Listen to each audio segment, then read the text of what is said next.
FARO RevEng 2020 Repair Mesh Tool. In this video, we will show you how to repair the defects of a mesh model using FARO RevEng 2020.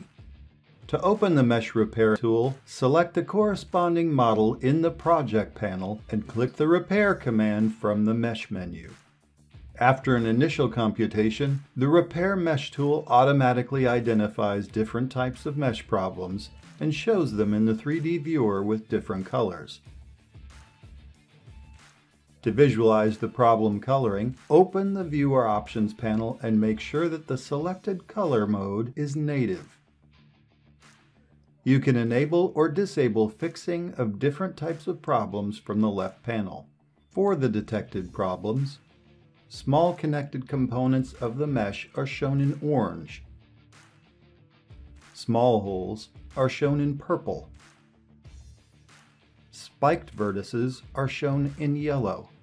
These regions normally correspond to flipped triangles or irregularities. Skinny elements or near degenerate triangles are shown in cyan. You can configure the repairing parameters by setting the size of the small components, the size of the small holes, and the crease angles for the detection of the spiked vertices. Click Fix Problems to automatically repair detected issues.